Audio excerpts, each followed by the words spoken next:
That's right. We are debuting the new shirts. And unfortunately, I forgot to unmute our microphone, so that's why we didn't actually shout Alex and Cole Baby, which was the plan, but that's all right. I shouted it still, and it was muted. Okay, well. So that's how that goes. Good morning. Thanks for tuning in and hanging out with us. This is the Going Broadway podcast. My name is Alex. To my left, 98.687% of the time is Cole. Cole, what's happening? Oh, man. It is a great day. We have a lot to talk about today. We have a ton to go through. We've got recaps. We've got predictions. Depending on time, I thought about debuting a new segment to be determined. TBD. And that TBD segment, I totally didn't even tell Cole about, but it's great. But we will, at some point, we're going to debut a new segment called Unpopular Opinions. Ooh, you're going to hate me. So, depending on time, we might do that today. We might save that for Monday. So, yeah, we had someone ask before we went on, okay, what's Cole wearing today? This is what we're wearing. Alex Cole, baby. This is what we're wearing. You know what? I'll just throw these up real quick. Throw them up. If you are interested in any of these shirts, they are $25 shipped for a t-shirt plus applicable taxes depending on where you live. $50 shipped plus applicable taxes for a hoodie. Again, depending on where you live. If you are, it actually applies to sizes small through extra large, any sizes double XL or bigger, there will be an additional fee. So, and guys, in my opinion, I actually like the gold shirts better. So, in my opinion, Cole wins the t-shirt game today. But nonetheless, again, good morning to everybody. Lynn, Jesse, Mr. B, Errol, Pa Opa, Nick, Jamie Thomas, DJ Jesse Lee, William Evander, Andrew. Thanks for tuning in. We appreciate it. If we do unpopular opinions, basically it's going to be like it sounds. Someone will start off with an unpopular opinion, whether it's me, Cole, whether it's, we'll read some from you guys. We'll discuss. We'll go from there. I'll give you an example of one real quick, and we won't spend too much time on it. But I posted in some of the Facebook groups. Back in the day, as a kid, I kind of wondered why didn't the Mega Powers why didn't they ever put the tag titles on them? Granted, Macho was the WWF champion at that point, but anyway, I still think they should have. I think WWF should have pulled the trigger on that, even if it was just a short time. A lot of people disagree, but that's the point, unpopular opinion. So that's just an example, and we will go from there. I want to read this comment real quick because this is news to me. Steven says, thoughts on the closure of NWA? Uh-oh. You know what? We might have a little segue here because this is the first I've heard about that. I've heard it was rumored, but I didn't know if that was true or not. Official. I'm trying to confirm. Andrew, thank you. I'm glad that you liked my shirt today. Yeah, Cole wins the t-shirt game today, in my opinion. Let's see.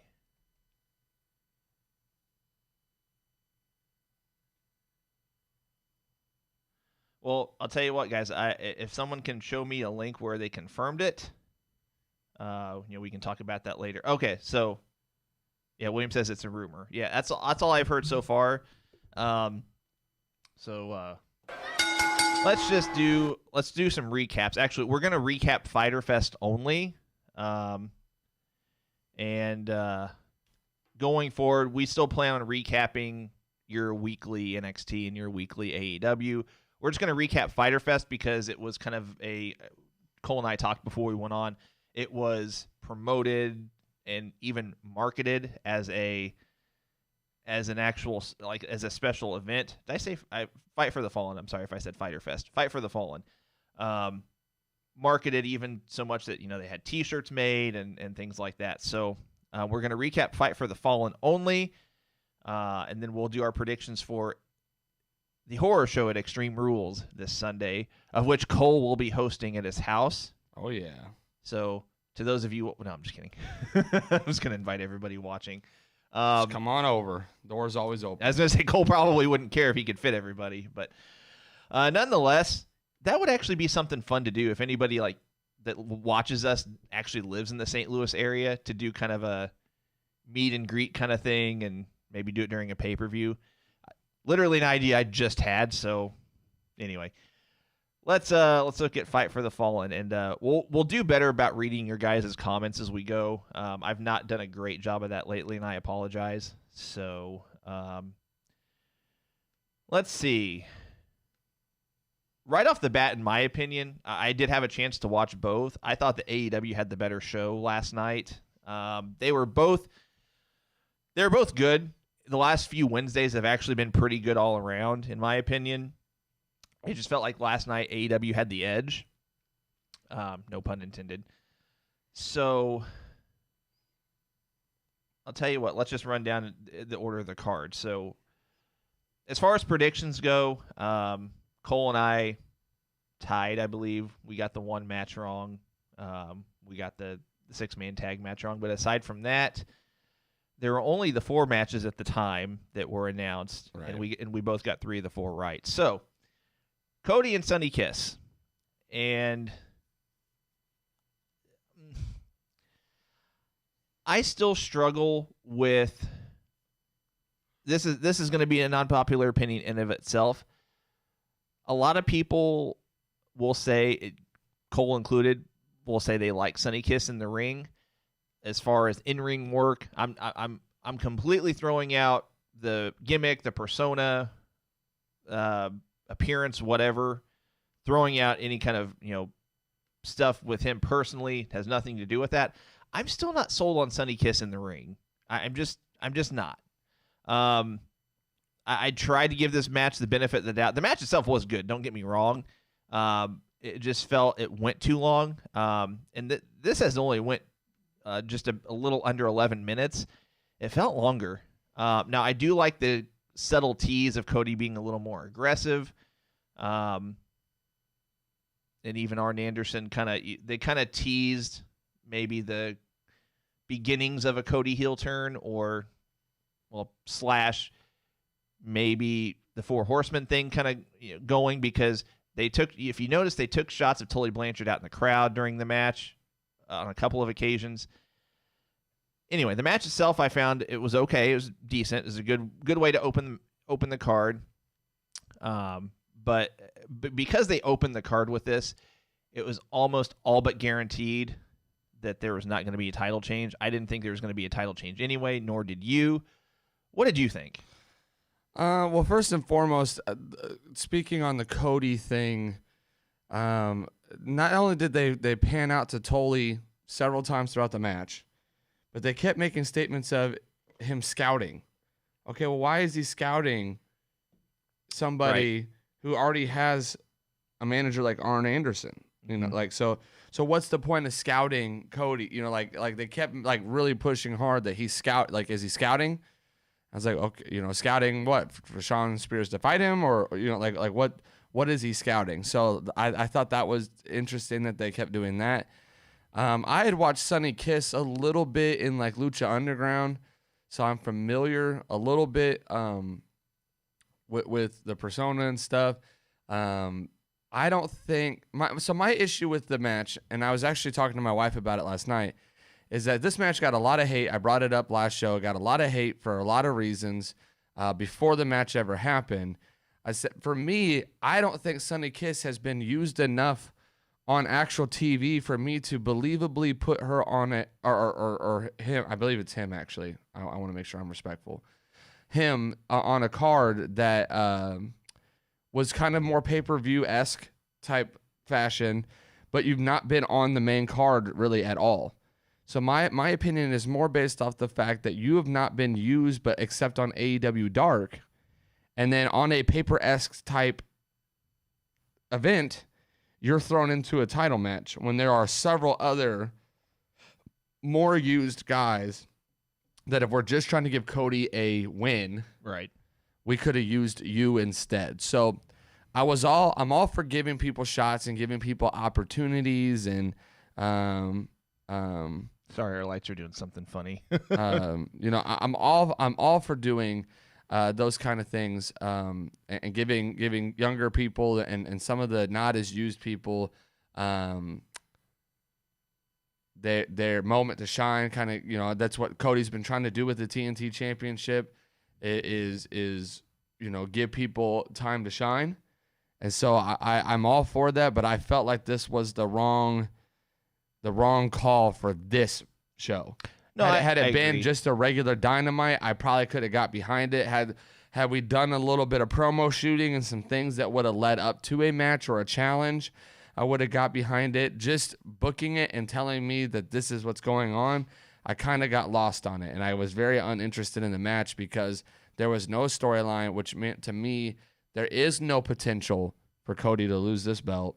There's no way Cody drops this belt. And so to me, it was like, why watch the match if I know the outcome? Yeah. And so the match was decent. That a few of you are saying that Sonny Kiss looked a little green. I agree. I do too. I think there were some spots, especially early on in the match, where it was very Cody seemed like he was timed right, and Sonny Kiss seemed more like kind of catching up. Just seemed off. And so the match was all right. I'm glad it opened the show because it really wouldn't have fit anywhere else on the card. I agree, and I think that's why I thought the match came off as halfway decent, because I didn't have a whole lot of high expectations because, like a lot of what you guys are saying, Sonny Kiss is too green at this point, in my opinion. Someone made a great point. Let's see. Go back to the right comment. Which one of you said it? Can't find the comment, but I think one of you said that just keep Sonny Kiss in the tag matches with Joey Janela like they have been. Now Andrew says the TNT title has been defended against guys with no AEW matches. I get that, but at the same time, like Ricky Starks, for instance, was one who had no AEW matches, but Ricky Starks was a hot signing. And it was booked in a way that's like, we got a guy that's here, that's ready to, Arn Anderson, he built that. He built it to make me think, oh, okay, this guy's coming in hot. Right. Sonny Kiss has been around, has been on AEW Dark, and has not had a build. So I know Sonny Kiss is on the roster. I know where they're ranked on the roster. I know the ranking system. I know where I know Joey Janela has had a shot, but Joey Janela has had hot and cold runs on AEW main show. Well, Joey Janela also has had a lot more experience, right, prior to joining AEW than Sonny Kiss has. But that's like, for me, it would be like saying, let's get Pineapple Pete out of the crowd real quick. Pineapple Pete. And throw him in that match, with no storyline. That's where I have a problem, because unless someone's gonna sell me that this person can come in and win this match, I have not seen Sonny Kiss win a big match. I have not seen Sonny Kiss do anything that's like, oh yeah, you're gonna beat Cody, or oh yeah, you deserve to even have a title shot against Cody. So that's where I kind of go with that, is that I still don't think that it was ready, that match needed to happen on a pay-per-view-esque type card. I think there were tons of other names they could have done to make that happen. I mean, MJF's sitting in the crowd. I mean, Wardlow's sitting in the crowd. We could have done one of them, because at least they've been on AEW. Yeah. So just some of your guys' comments. Nick Nunez, did Kiss seem a little bit green to you? That was my only problem with the match. Sean Hunter looked green. Andrew says it seemed like Cody, quote-unquote, wrestled down to Sonny. I agree. Thomas says Kiss is way too green in the ring. So maybe it's not as much of an unpopular opinion as I thought it was going to be. Okay, here's DJ Jesse Lee says he's booked correctly. Keep him in tag matches till he gets better. Match was too long. If a match goes 11 minutes and it seems like it's too long, then probably shouldn't have something's wrong. Yeah. Something's wrong. Nick says some of his offense didn't seem very painful, and he sold kicks too early. So yeah, inevitably, the match was a good opener. It served its purpose, but inevitably, I just think that this was not the right time or even the right place for this match. Real quick, Thomas Russell says, I need one of those Alex Cole shirts. hit us up. Again, I went through that before. Actually, at the open of the show, if I can talk today, they are $25 shipped for a T-shirt that is sizes small through extra large. There are applicable taxes. I'll just throw these back up real quick because this is our show and we'll do whatever we want. $25 shipped for a T-shirt sizes small through extra large. There will be an applicable fee for taxes. $50 for a hoodie shipped plus applicable taxes. Again, that is sizes small through extra large. If you are a size XXX or bigger, there will be an applicable fee for that. So you can private message us at our Going Broadway Podcast Facebook page. We can give you payment information, or you can hit me up through my personal Facebook page. Cole can take the order as well through his personal Facebook page. So however you guys want to contact us, if you're interested, let us know. Back to Fight for the Fallen. Next match was FTR against the Lucha Bros. This was a match that I said was going to be match of the night, and I was wrong. The match was good, don't get me wrong. But it was a good match, and it was what I thought it was going to be. It was going to be a blend of styles. It was a good tag match. It had good tag match psychology, so to speak.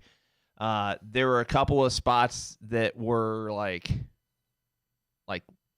wow, as in you're watching it and you almost felt the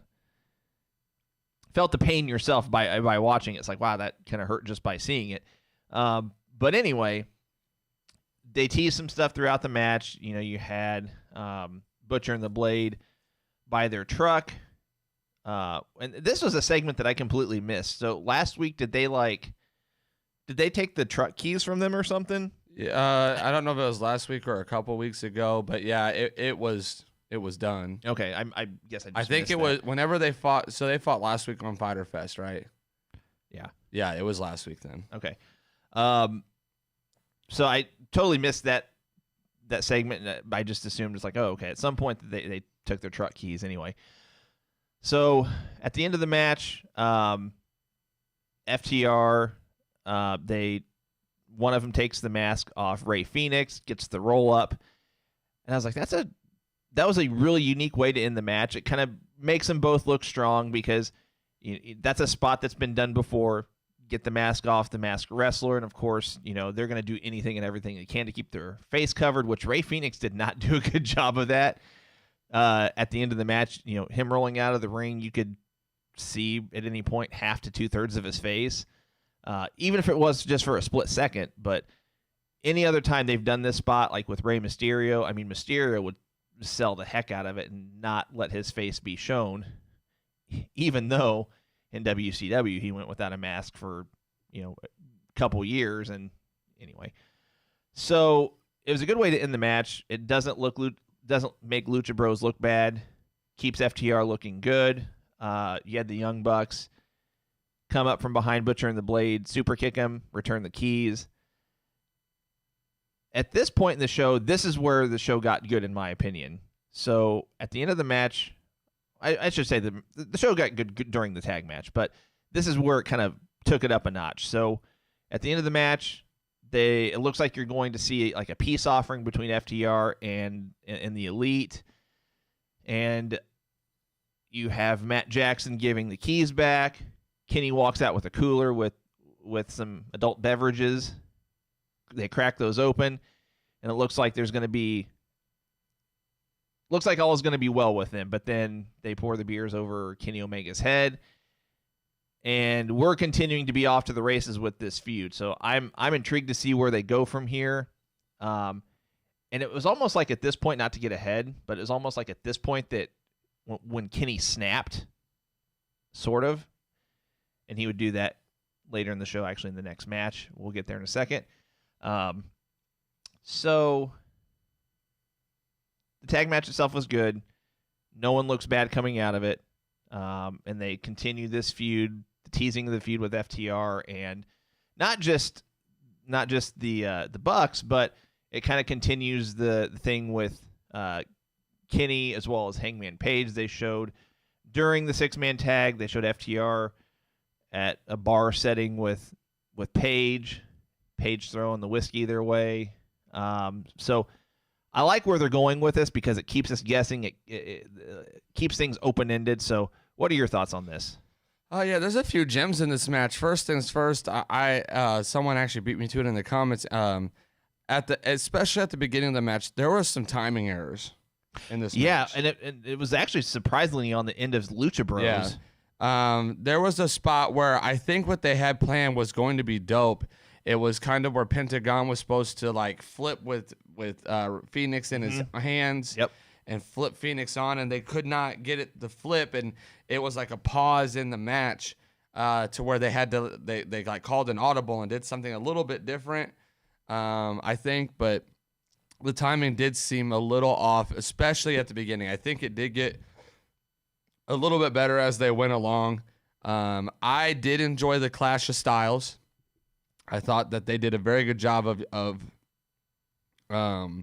highlighting both styles that they bring to the table. The other gem that's in this match is Tully's scouting again. Yep. And in this match, you get a 4 horsemen even tease because Lucha Bros do their Zero Mirado catchphrase with the hand signs, and then here comes FTR with the horseman symbol, followed by a finger that is in the center of your hand. A gesture that is not pleasant. and there's that tease again. There's that, oh, okay, Tully's in the crowd. Here's Tully scouting again. So, you know, I'm interested to see where we go with that. But here's the other botch of the match. At the very end, not really the match, of the segment. At the very end, FTR, they get their keys back. They pour the beer on Kenny. But when they get to the truck is dead. They can't start the truck. It's not that he can't start it. The key's ignition. This truck is dead, and the camera is just staying on them. Well, see, here's what I thought. I thought at first they were going to tease, well, Matt didn't give me the right key, or like he gave me a key, but this is not one that starts the truck. So that was the first thought that went through my mind. But then it went a few seconds too long, and right about the same time I thought, you know, this is going a little long, they start to pull the camera back and then go to a break. I thought something went wrong here. And then one of them tweeted that they got their truck started, and I guess it was just a battery was dead or something. They must have left a dome light or the headlights on or something. During the match, I bet you that's what, because when they pull up, the lights are on. And the Butcher and the Blade were driving it, so I bet you someone left the light on accident. But I was just laughing because it was like the cameraman did not understand that the truck is not starting. So you pan away, you switch angles. Somebody call an audible there. Yeah. Because I'm watching this guy turn the key, and he's like, "Oh, it's not starting. It's not starting." And then he finally looks at the camera as they're pulling away. He's like, "Why are you looking at me?" Like, well, and the thing is, it's like it's not a situation of where, and you know, TV audio is not always 100% reliable, but it didn't even sound like the truck was, you know, turning over. I mean, it just was like not responding at all. So it had to have been, you know, a battery thing or whatever. So it was funny. But one thing I missed, Nick Nunez says that Wheeler flashed 4 fingers at Tully at the very end too. I must have missed that, or not must have. I missed that. And if that happened, then, you know, I feel like if he did that, I feel like they're not being subtle enough about this Horseman tease, or maybe they're just trolling fans and it's not going to happen. Who knows? But that could be true. Nonetheless, I mean, I like the multiple directions that they're taking angles in single segments, if that makes sense. So they're using a single segment or a single match, but they've got multiple stories, multiple storylines intertwined, and so I like how I like their storytelling. So then before the next match, we get the segment with Jericho and the Inner Circle sans Sammy Guevara and Orange Cassidy as well, basically teasing that, you know, there's not going to be a rematch, that Orange Cassidy did well in his first and only match supposedly with Jericho, but it wasn't good enough, and Jericho says he's not going to get a rematch. So fast forward, Orange Cassidy comes out, he gives the whole lazy thumbs up kind of thing, and then he does the thumbs down. And then orange juice gets poured on Jericho in the Inner Circle. I mean, it was a funny segment, but it's been done before. You know, something being poured on guys. You know, whether it's DX back in the day with the whole excrement stuff on the McMahons and just a bunch of different things. It's been done before. The thing I found funny about this is that Jericho is still going on about how they're winning the ratings war, and he's taken a real life beef on social media and bringing it to TV as kind of like a gimmick, because now he's calling himself the demo god. And I'm waiting for the shirt to come out. I mean, I'm surprised it's not up yet. But nonetheless, agree with him or not, Jericho is actually right on this. So in TV, the only real demographic that does matter is the 18 to 49. Now, I've not done my research to confirm if AEW is actually winning that demographic. I'm just kind of going off face value and going off social media and what Jericho was saying on TV. But if AEW is winning that demographic, then that's really, that from an advertising and a money standpoint, that's really what is the most important. Let's say in a given week the NXT does win the ratings war. In my mind, who cares? Like, watch what you like, don't watch what you don't like, and just enjoy that we still have multiple options for wrestling now. I mean, especially during this pandemic, like, these guys are still going out there and risking their own health so we can be entertained. Again, watch what you like, don't watch what you don't like. Just be happy with what we have. And on another note, just fingers crossed that we get live events soon. I looked on AEW's website as far as their list of events. Their next event that has not been officially canceled is AEW Dynamite here in St. Louis in October. So my fingers are still crossed that they're going to have it, because I still have a front row seat. And I'll be honest, if they reschedule it again, I'm probably just going to say heck with it and sell the ticket to somebody. And whenever they officially announce that they're going to be here, then, I'll explore it at that point. But Nick says he also cracked up at the truck failing to start. Andrew says it was like watching Taker trying to use a lighter for the fireball spot against Foley. Steve says Jericho got juiced. Brian says, would be funny if that was a rib from Butcher and the Blade. Nick says, I love Y2J. I haven't heard him be called Y2J for quite some time. I love Y2J, but he needs someone to banter back and forth with if he's going to do promo segments like this. Ortiz badly mimicked Vince by swimming in the OJ. I think that segment served its purpose, and it served it well. Because, I mean, if he's going back and forth with Orange Cassidy, there's not going to be a back and forth. Orange is not going to be on the mic. Like, he's going to talk as very little as possible. The most he has talked since joining AEW was whenever he did a show with Shot of Brandy. And he did more talking on that show than all of the talking combined he's done on AEW programming.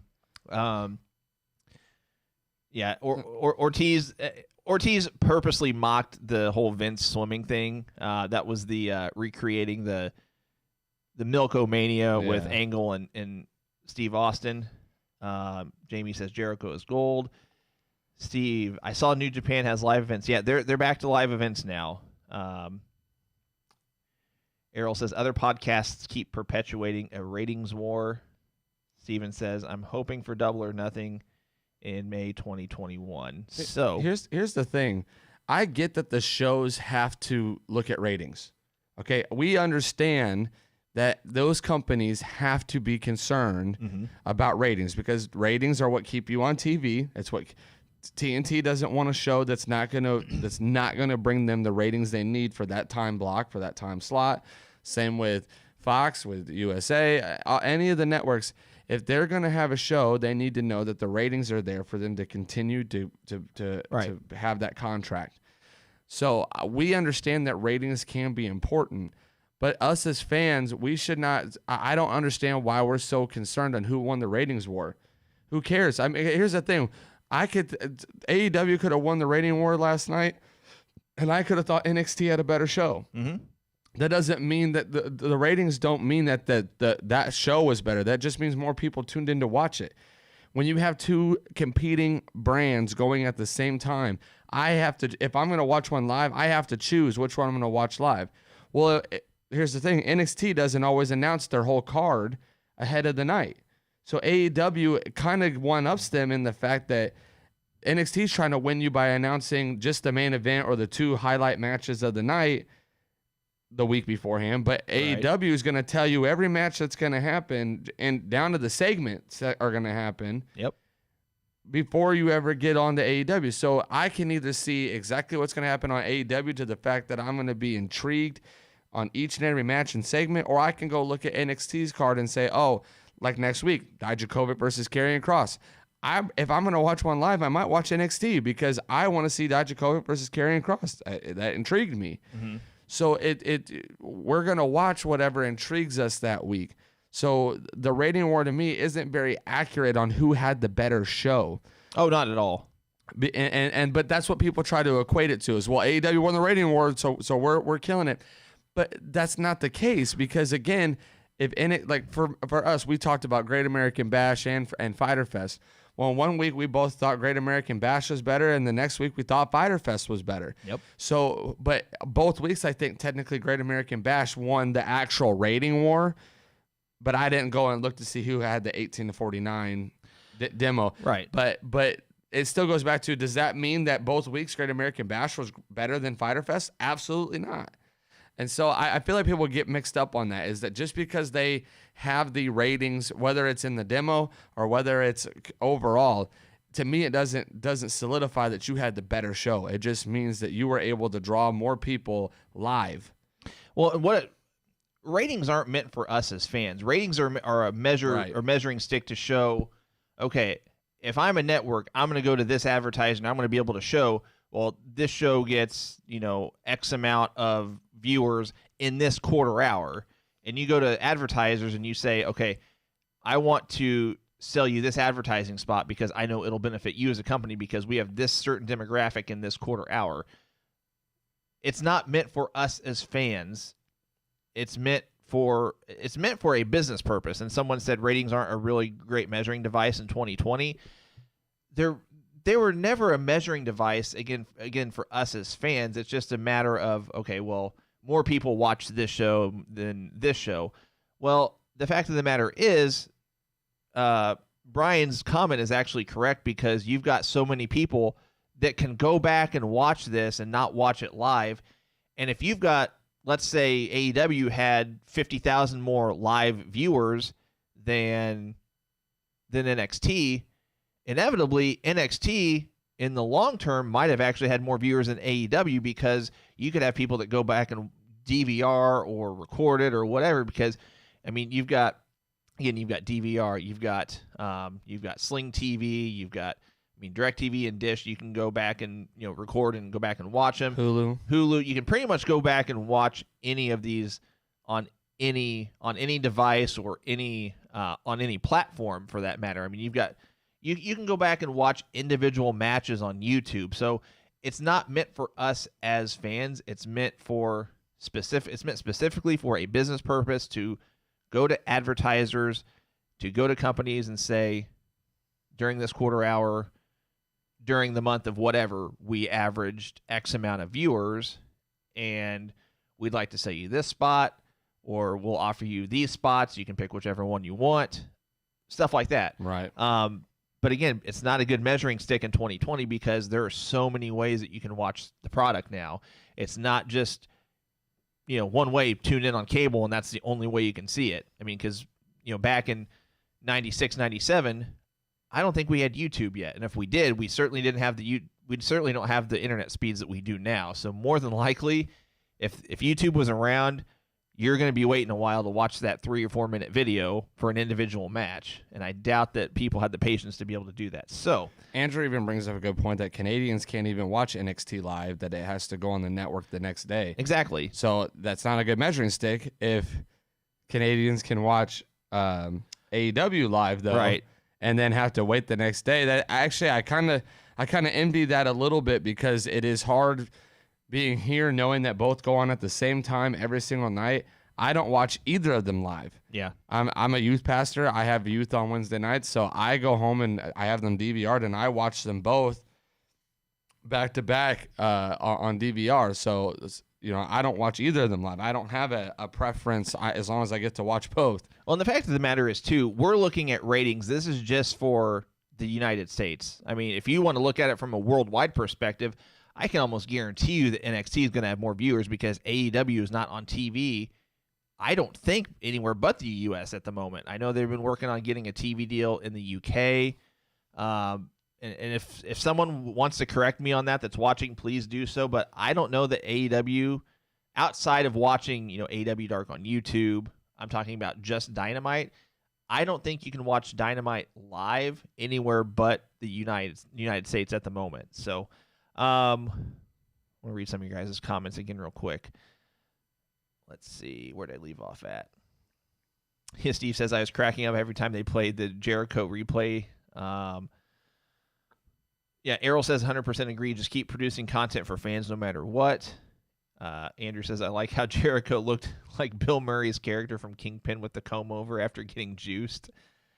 AW seems to market the whole show better. That's from Nick. I have to agree with Andrew on this. He says the Inner Circle is really missing Sammy. Jack Swagger seems so out of place. Yeah, I agree. They need to figure out something with him. Let's see. Saki the Sock Puppet has joined us. Saki, we're just recapping Fight for the Fallen. And speaking of, let's go back to that. So we've got the 6-man tag match, which in my opinion was match of the night. I mean, there's only 5 to choose from, but I thought this is the best of the 5. We've got the Elite.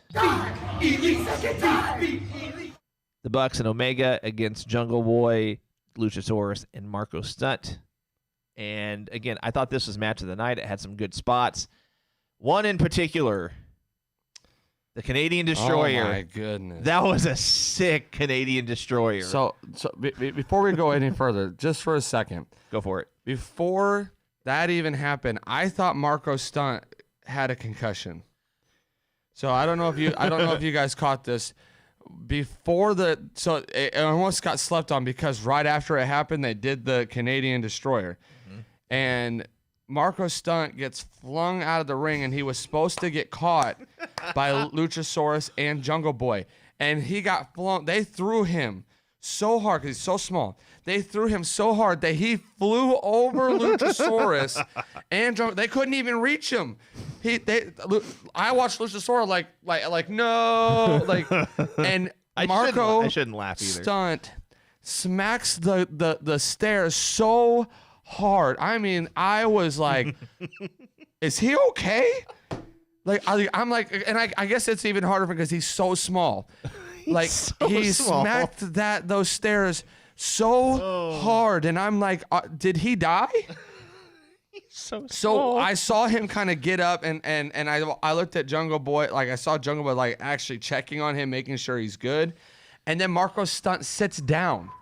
He sits down on the stairs waiting for that spot to happen, like he was dizzy or he was a little out of it. So I'm like, I don't know if you should do anything more, buddy. I think you're done. And then he does and then spot. He gets shot up in the air again. It's like, you're flying a ton today. It's shot up into the air onto this guy's shoulders, and then does this Canadian Destroyer.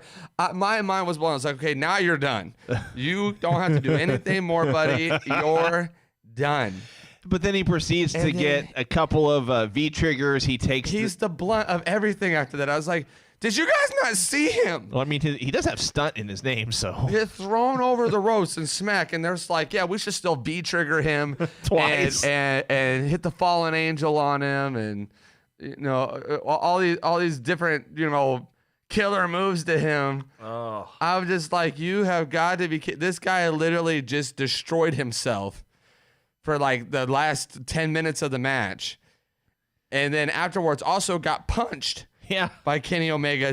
Like he was literally the blunt of everything. Well, you could tell at that point, like Kenny is probably talking to him and saying, "Hey, are you okay? Can we still proceed with this spot with the planned angle after the match?"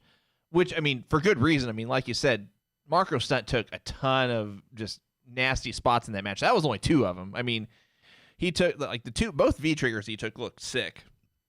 But I mean, just being thrown down by Kenny 2 or 3 different times. I mean, really aggressively. And it had those kind of comedic-esque feel that I wanted with Kenny and Marco. But Nick says, I will admit, I was put off a bit by Omega taking offense from Marco, like not even tag moves, just one-on-one. Other than that, it was great. I liked Omega taking offense from Stunt. I mean, I think it kind of added to the comedic-esque feel because, I mean, a guy that's 5 foot is not going to do that to a guy that's, I mean, Kenny's probably 6'3", 6'4", maybe. Just guessing. I actually don't know how tall he is, but he's a foot taller than Marco. But nonetheless, I think that just added to the match, in my opinion. And it makes the match not as good because if you make it to where Marco can't have offense, it's a 2-on-3 match, and so this is a trio match.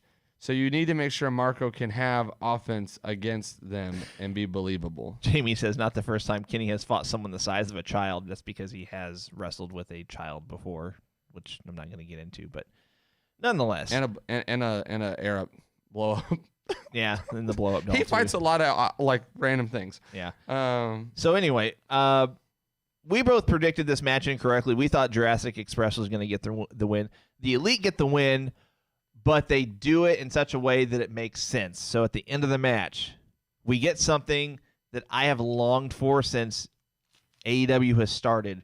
We're getting, hopefully we're getting the cleaner version of Kenny Omega. Now, they've actually teased this before on being the Elite for the last couple weeks. They kind of subtly teased it in such a way that you're like, okay, they're just doing a bit for being the Elite. It's not actually going to happen. But at the end of the match, Kenny starts pounding on Marco, and I'm just watching this by myself in my living room.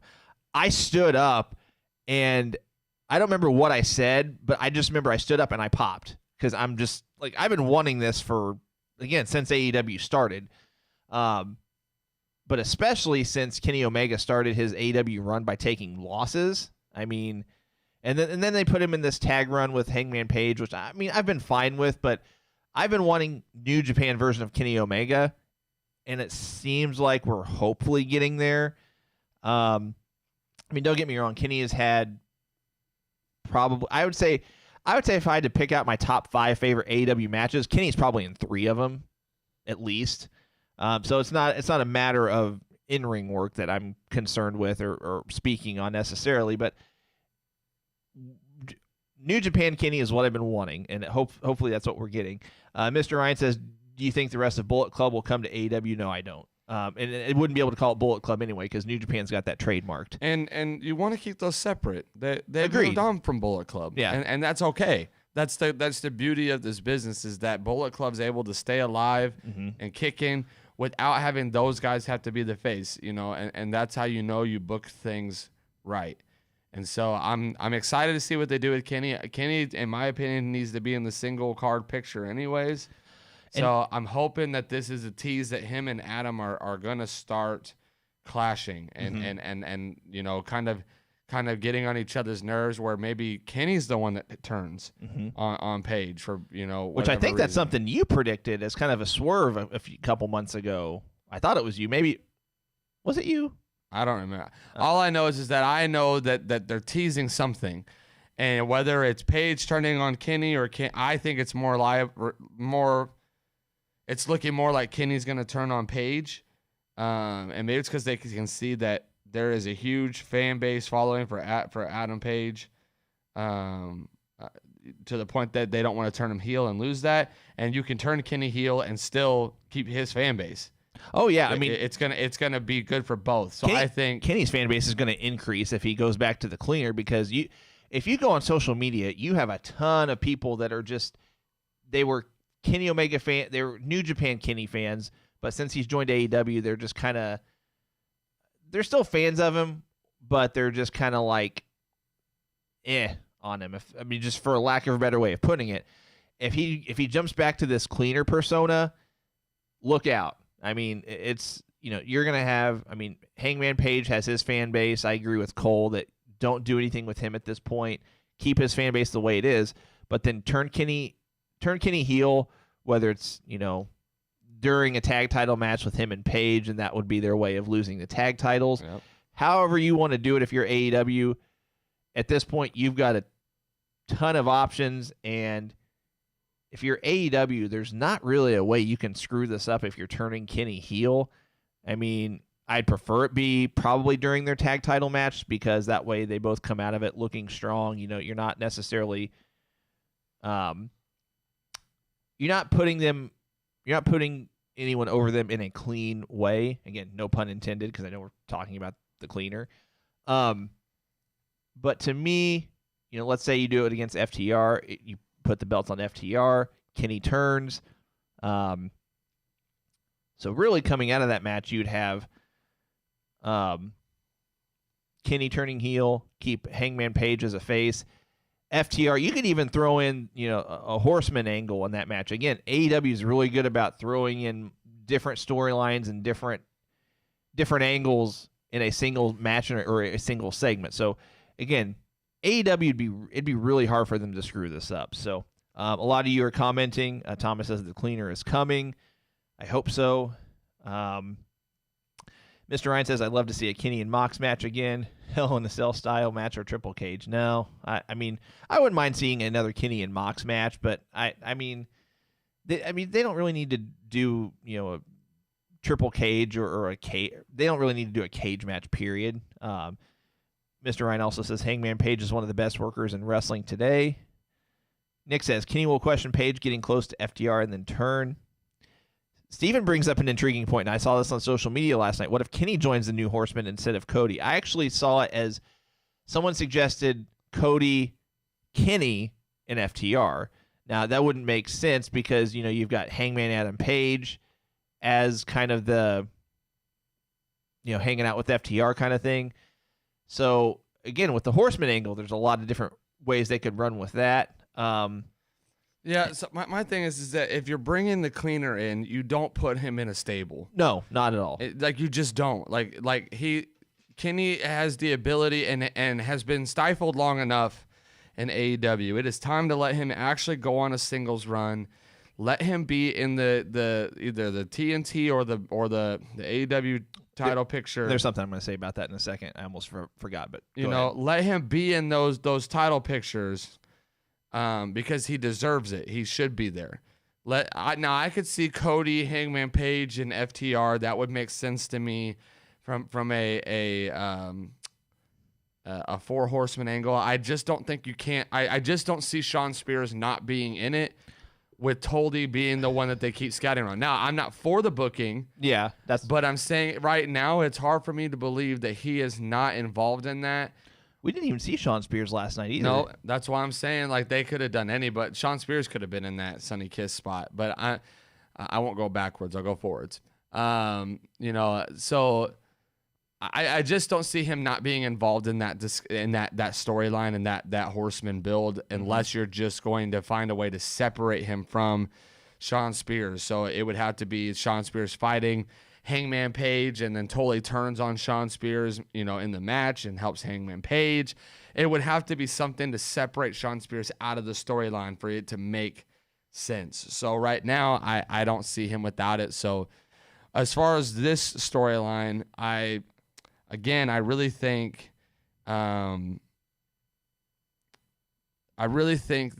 Kenny needs to be separated. I think Hangman Page needs to stay where he's at. I think they need to lose the belts, and the way they need to lose that is by them turning on each other some form or fashion in a title match, and give the belts to a tag team that actually can handle a week by week storyline, whether it's Lucha Bros, whether it's FTR, the Young Bucks. We need I'm dying for a Young Bucks title run. I think it's time for them to hold the belts finally. So my guess is here's how I see this going long term. I mean, this might take a couple years, but at some point I see. So I'll tackle this in two different parts. So our good buddy Dave Meltzer has said on his show that the long term plan for Kenny has always been year one AEW to help him get other talent over. I don't think the tag title run was that was, you know, part of the plan. That wasn't planned ahead of time. That was just something that they threw together, and you know, and it's worked. Don't get me wrong. It was always the plan for year 2 for Kenny to get his run, and I'm hoping this is the start of it.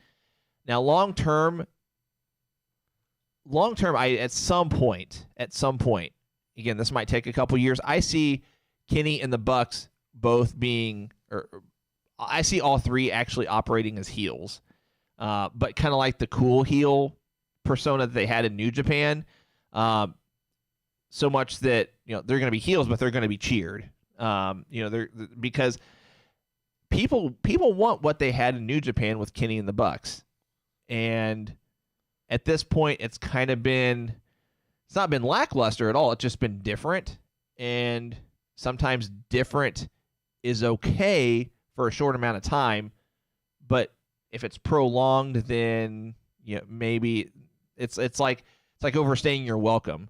And again, this might take a year or two, but at some point, I think we're going to have Kenny and the Bucks as kind of like that cool heel gimmick that they had in Bullet Club.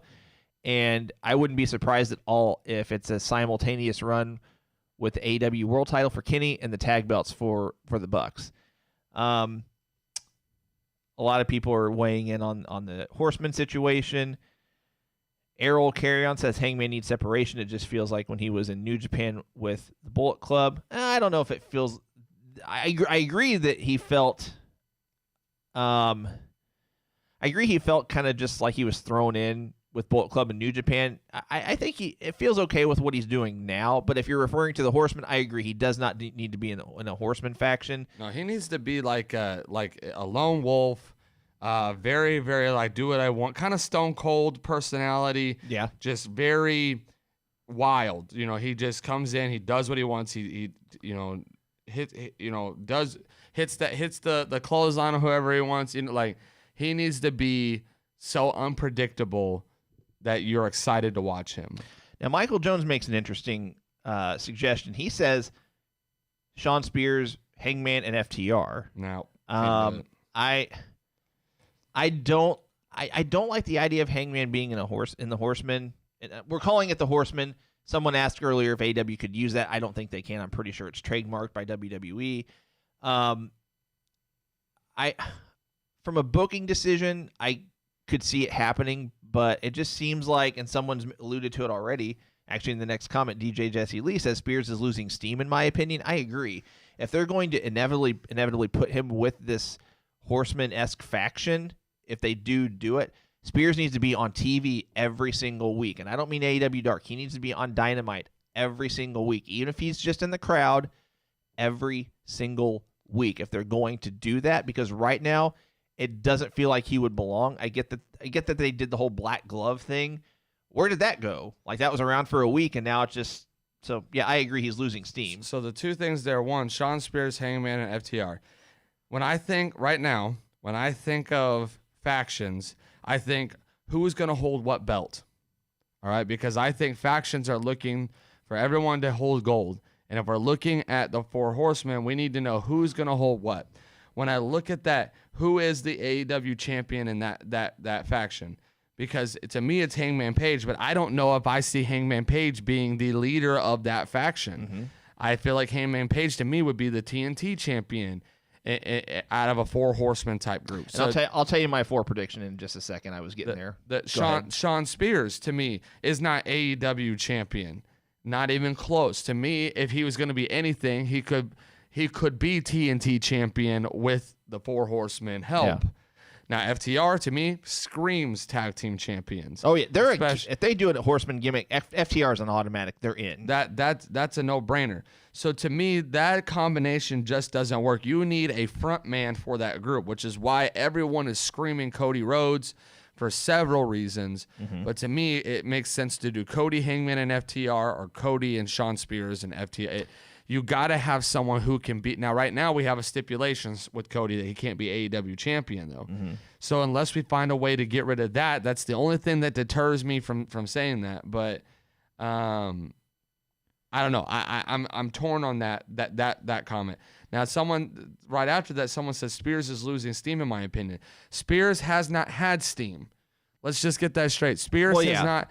There's nothing to lose because he's not gained anything. He has consistently been poorly booked in WWE. He was consistently, and now I don't want to say poorly booked. He's been poorly received in AEW. There's been no. I've been wanting him to take off, and I still haven't seen it. Yeah.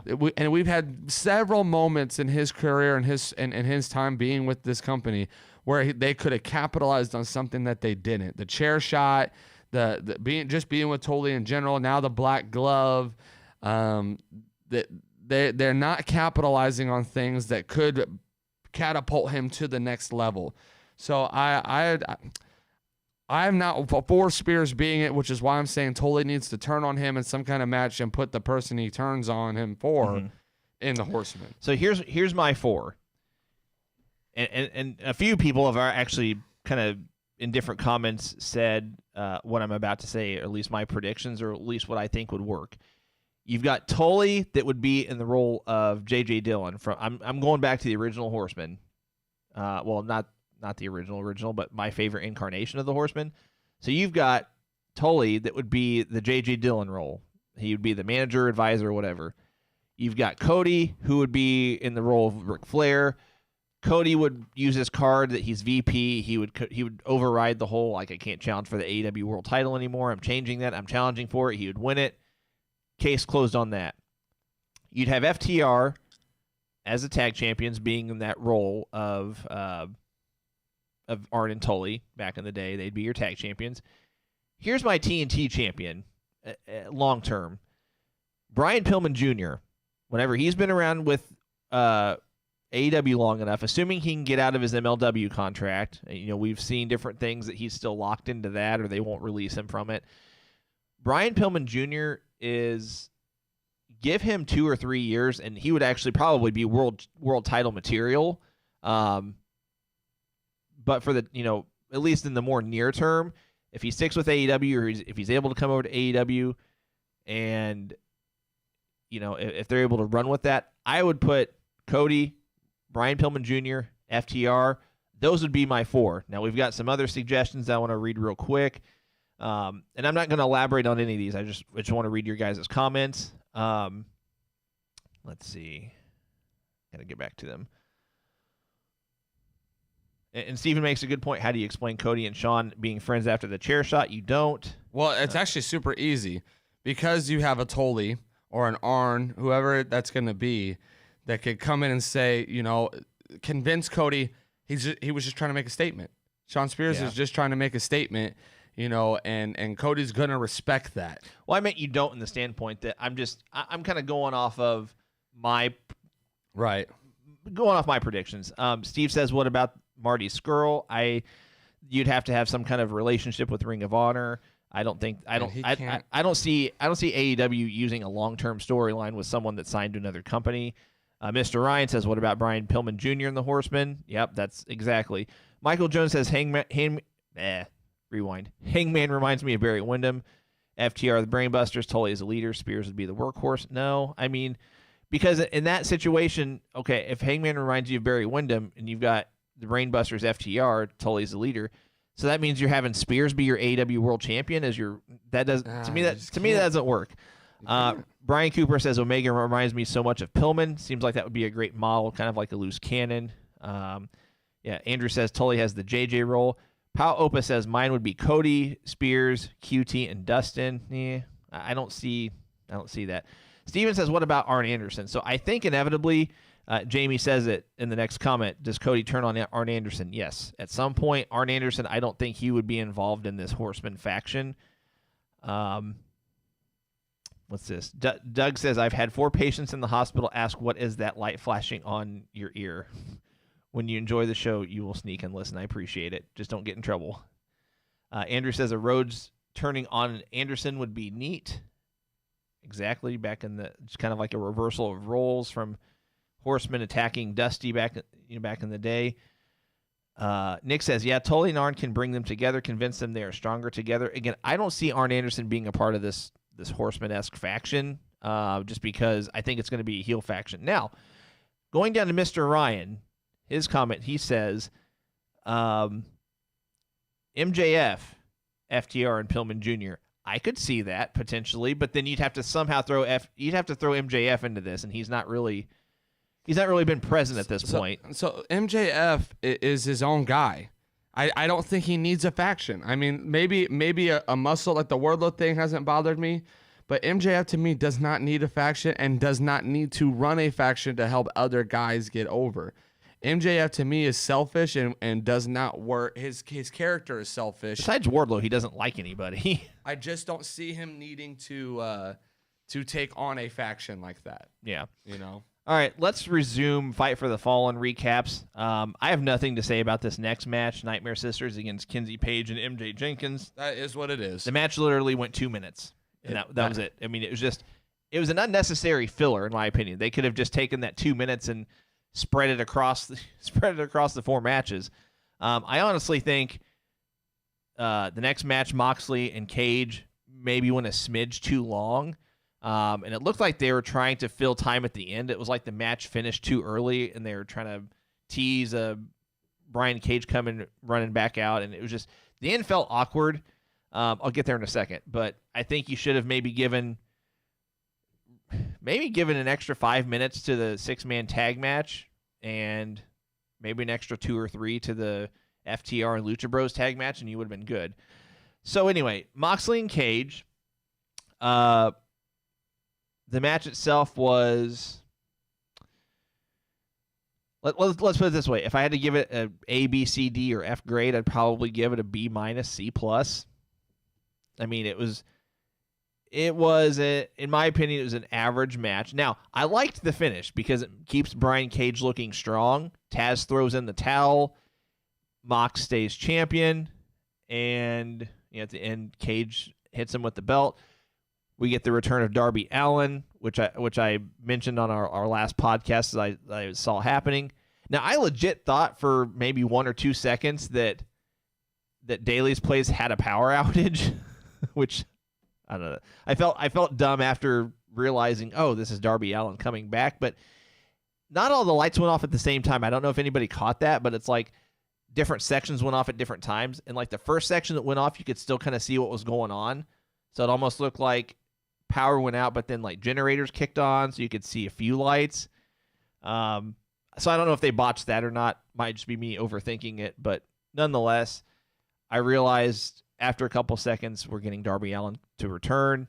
He's on the top rope, hits him with the skateboard, and then at the end we just get some kind of awkward. I don't even know what you'd call it. Just referees getting in the way of Cage and Taz, trying to stop them from going back to the ring.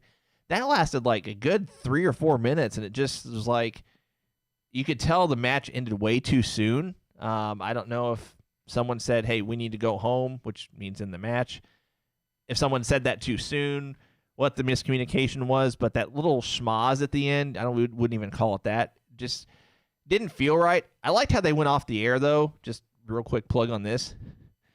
Jericho, who had joined the commentary booth after his segment, still had orange juice on him, and it was all sticky and whatnot, which don't know if that was true. I don't actually know if that was orange juice, but literally to end the program, Jericho says something like, I've got orange juice on me, and Jim Ross says, you stink, and then they went off the air.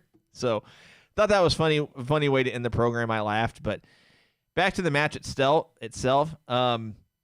Jamie says match was average at best. I agree. If others liked it, great. I don't know. At this point, I think the AEW Championship needs to probably go on somebody else that can have, I don't know. Mox's best match besides the Kenny Omega match was probably with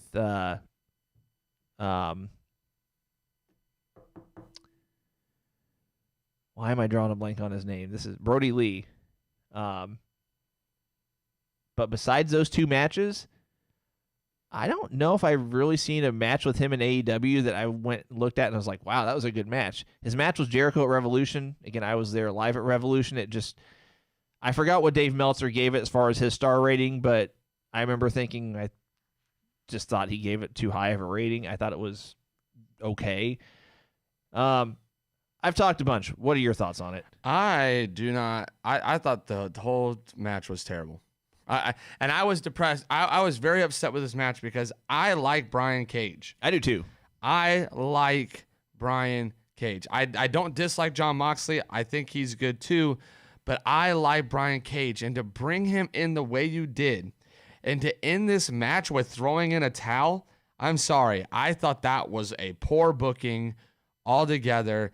If they wanted Brian Cage to lose, they should have just had Darby Allin interfere.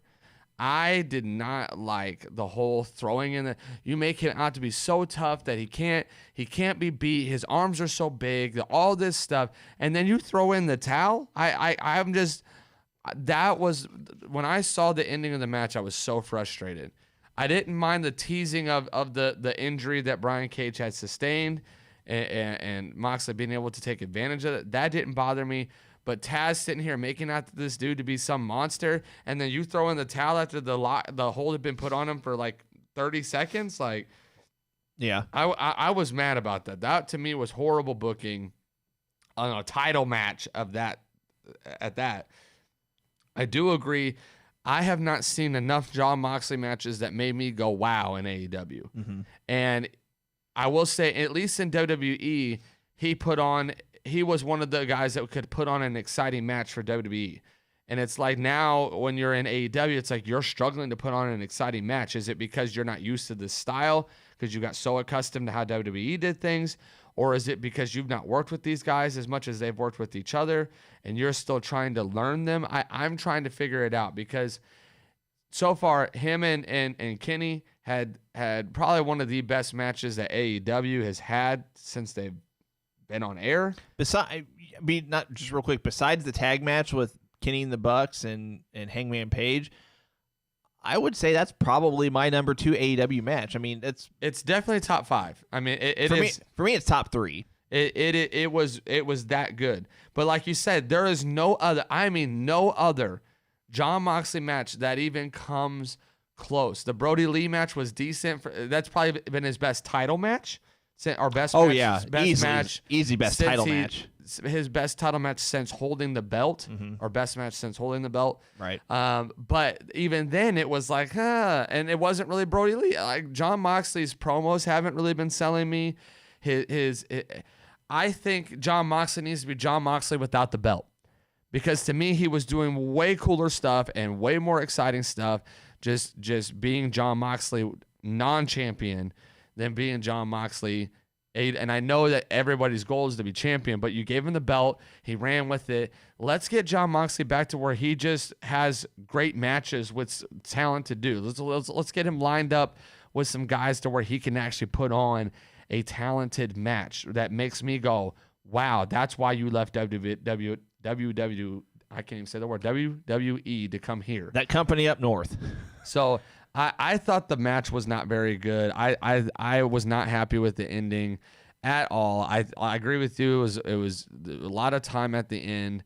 The Darby Allin coming back, like I'm kind of like they're poorly booking Darby Allin in my opinion too, to the point that I'm kind of losing my interest in him. I am too. Because time and time again you make him look strong just to have him lose the big one.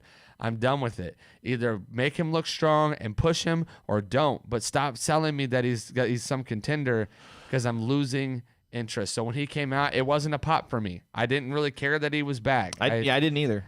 He hit him with the skateboard. Cool. To me, there wasn't enough storyline there with him and Brian Cage for me to be like, yeah, they need to feud. Like, Brian Cage came in and wreck shopped on everybody in that ladder match. It wasn't like it was just Darby Allin that he focused on. I know Darby got hurt during the match, but I didn't really care for him coming back after the match. Like, if he came back during the match, I would have been like, oh, okay, that makes sense. Coming back after the match, I was like, he already lost. Like, what? Yeah. Now you got to make him get hit with a skateboard too? Like, it didn't make a whole lot of sense to me. To me, it was a terrible match. See, here's what I've noticed. The guys that have the most, how do I want to phrase this? The guys that it seems like fans most want to see on AEW, and I don't think there's any. I'm not making any correlation between AEW and being the elite, but it seems like in general, it seems like what most fans want to see, the ones they want to see on AEW Dynamite, are the ones that they feature on being the elite. I mean, obviously the Bucks and Kenny, SCU, Dark Order. I mean, they've been doing some funny stuff with Dark Order on BTE. If you've not watched that, you need to. Even this stuff that they're doing with Brandon Cutler and Peter Avalon. What else? It's Cody, obviously. And again, that's just an observation I've made. Orange Cassidy, best friends. But it seems like anybody else that's not been on being the elite, this could just be a coincidence. I don't know, but it's like guys like, Moxley, Jericho's probably the one rare exception, but we do get, Inner Circle on being the elite. We get Dustin Rhodes on being the elite on occasion. I mean, we've seen Jericho on there, Matt Hardy, Private Party. Anyone outside of that, it just seems like that they go dry. They do go dry.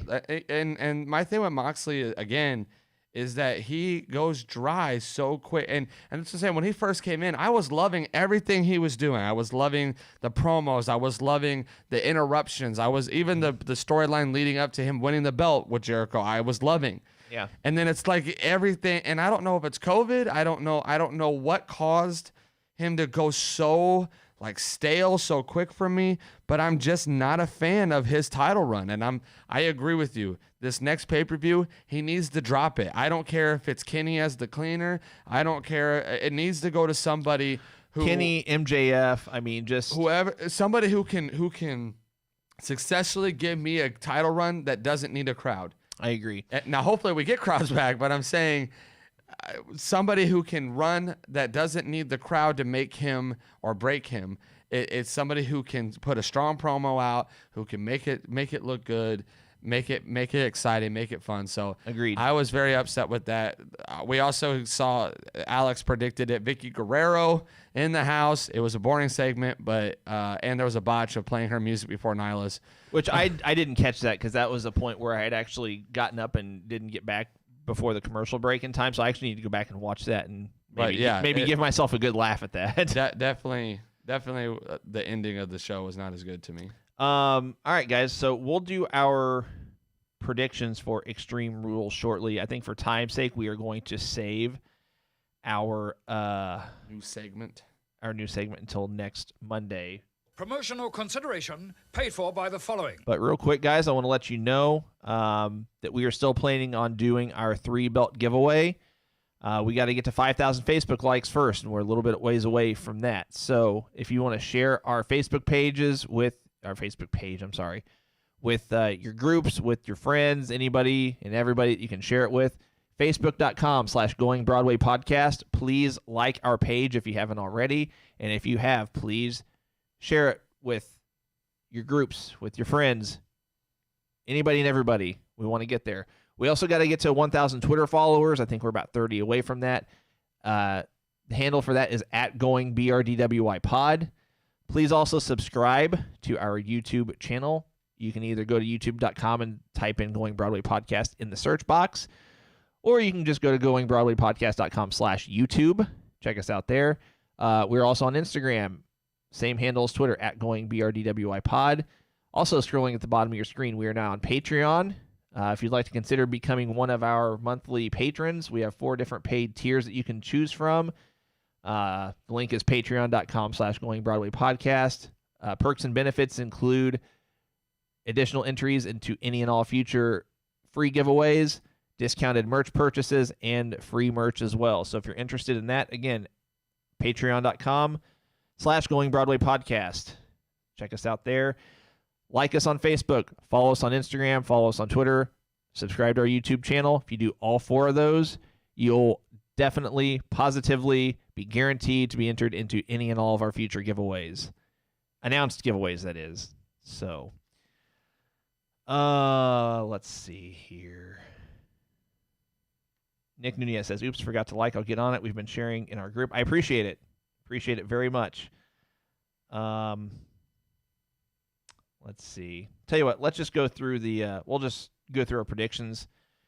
And for time's sake, we'll probably do this pretty quick because I noticed as we were doing this podcast, again, I've said before that I have other duties I perform, other work duties I perform outside of this podcast, and I just got pulled into a call at 10:45, which is in 15 minutes. So we're gonna have to wrap this up pretty quick. We'll just kind of rapid fire these. And in no particular order, we'll just look at these one at a time. So, real quick, we're going to rapid fire these as quick as we can. Apollo Crews and MVP, United States title match. I got Apollo Crews retaining.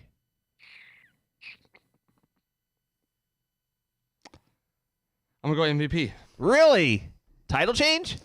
I think they're going to cheat. I think MVP is going to get the belt. Oh. I think the Hurt Business, they're pushing it hard. I think MVP is going to get it to help build the Hurt Business. Okay. DJ Jesse Lee says there is nothing else, Alex. LOL. I'm not sure what you're referring to. All right. Rey Mysterio and Seth Rollins, eye for an eye match. I can predict that no one's actually going to lose their eye. CGI, my friends. CGI. I'm going to go. Oh, this one's tough. I'm going to say Rollins.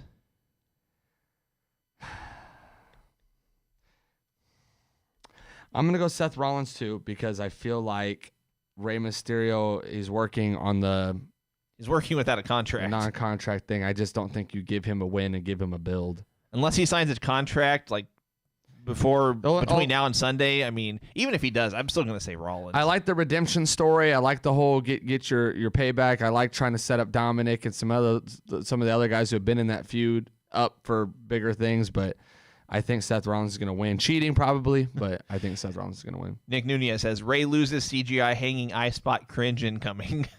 I mean, they did title the horror show Extreme Rules, so we'll see.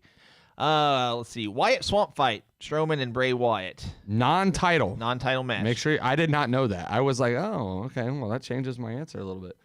I'm still going to, even though it's non-title, I'm still going to stay Strowman. I'm going to go Bray. Oh. I'm going to go Bray because I think that's what will set up allowing him to fight at SummerSlam for the belt. Okay. Michael Hunter makes an interesting prediction. Dominic turns on Ray. Intriguing. For all those years back when he hung up on a ladder. Yes. Just kidding. Let's see. WWE SmackDown Women's title. Bayley and Nikki Cross. I'm going to say Bayley here. Bayley's going to retain. And well, yeah. There will be Bayley retains. Some storyline here, though, that will change, and I'll give more insight on that later. Give insight on it now if you want to. We're doing okay on time. We're on the fourth match already. There's only 6 announced. It plays into another match. Okay. So Asuka and Sasha Banks, Raw Women's title. Asuka is going to retain. I agree. Sasha is going to get jealous and mad. That match is going to happen before the SmackDown match, I believe. Okay. And Sasha is going to get mad because Bayley's going to try to help and get involved. It's going to cost Sasha the match. Oh. Sasha is then going to get involved and get involved with Bayley, but Bayley's going to find a way to still win, but there is going to be a breakup. It is happening here at Extreme Rules, and it is going to set up for their feud for her to go after the SmackDown's Women's Championship at SummerSlam.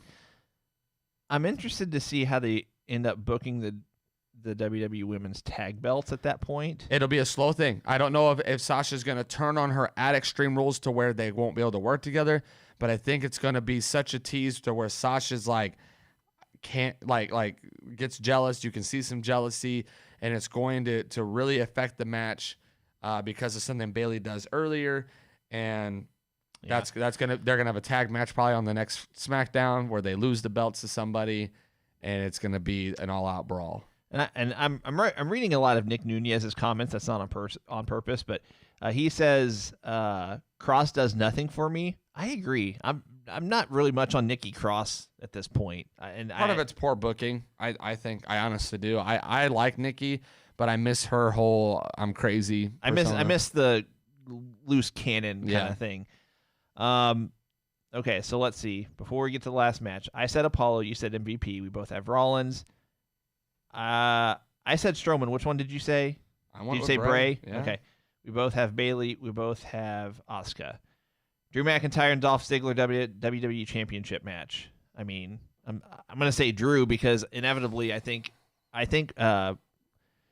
gonna go into SummerSlam with a McIntyre Randy Orton match, and I think Orton's gonna take the title off Drew, and that's supposed to set up For Edge and for Orton. Orton and Edge for the title, just because McMahon wants established stars right now until we get past this not having live crowds thing. So I'm saying Drew. I'm gonna go Drew as well. I'm interested to see what that stipulation is. That could have changed my mind a little bit. But I'm gonna go Drew just because they don't book Dolph ever right. So I do want to get your predictions on these just in case, because there's some rumored matches still to Yeah, come. we'll go through these rumored matches real quick. So we got Jeff Hardy versus Sheamus in a bar fight. I don't know. I mean, the rumor is that Jeff Hardy hasn't re-signed a contract, and they're kind of just throwing him into these angles / storylines that aren't favorable. So I'm actually going to say Sheamus on this one, just because I it kind of has to do with his contract situation. If Jeff Hardy is just holding out because he's going to join Matt in AEW, I'm going to say Sheamus. I'm going to go Sheamus as well. I don't think you've been building Sheamus all this time. So my thing, Jeff Hardy will always have the name value. Oh, yeah. Where Sheamus needs to build. And so I'm going to go Sheamus on that one. Quick, Michael Jones says Dolph wins, but then Otis cashes in on Dolph. I don't like it. I don't. They're going to save that cash in for deep into this year. I just don't know. I don't.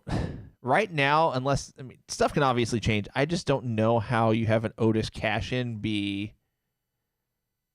Because you guys got to think, we don't have fans right now, and that plays in a lot to McMahon's logic in how the booking is going right now. So if hopefully this doesn't happen, but if we go into 2021 and we still don't have live crowds, I don't see Otis cashing in successfully. I mean, they're gonna have a cash in at some point, but I don't think it'll be a successful one. I think it would just be like a one-off thing just to get the briefcase off of him and be done with that storyline. That's going to go deep into this year, deep into this year. So looks like I have 3 rumored matches total. So this is the next one. It's the SmackDown Tag Team Championships, the New Day versus Shinsuke Nakamura and Cesaro, and they're thinking tables match. New Day.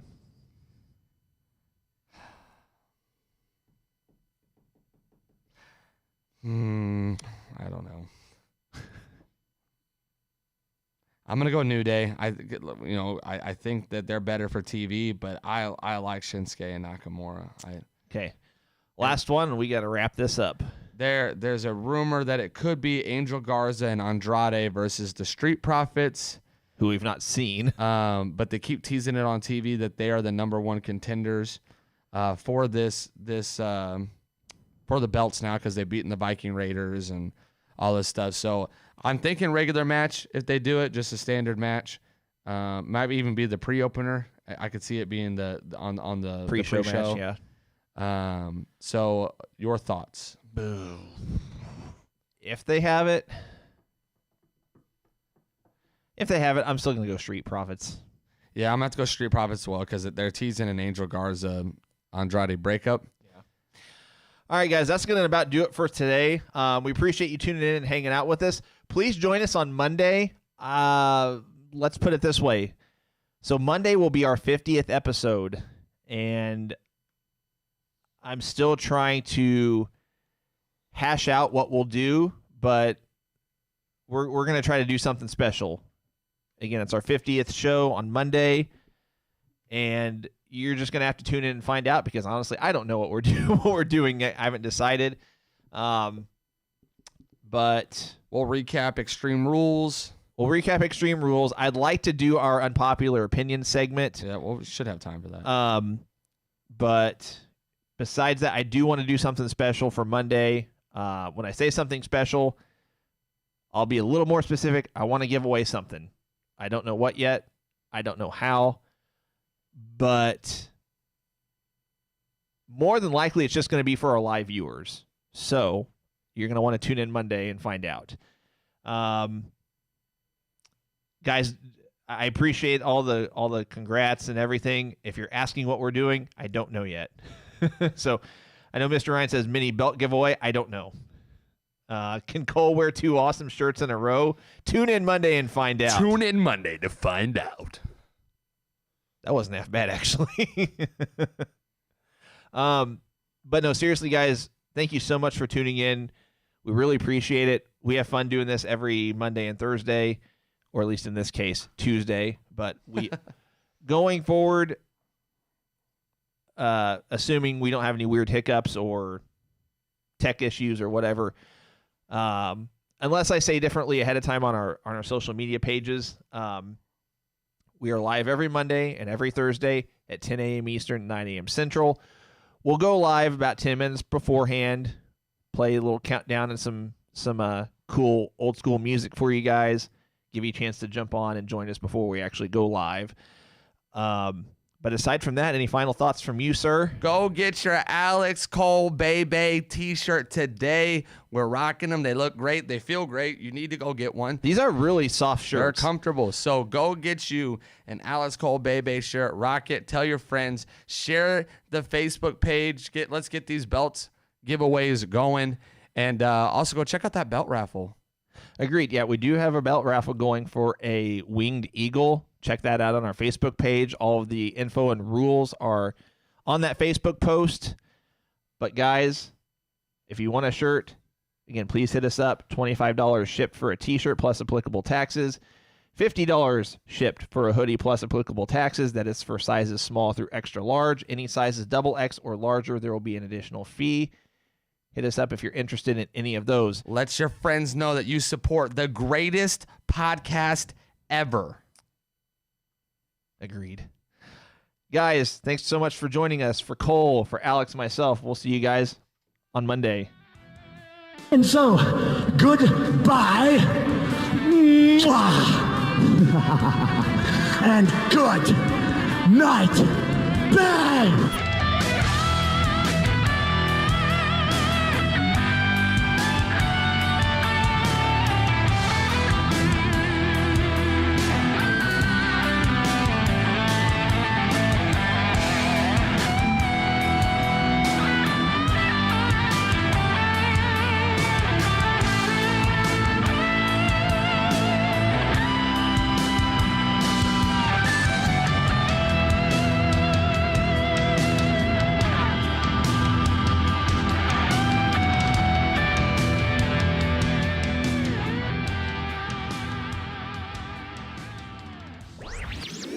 This podcast was a presentation of LightUpMedia.fm.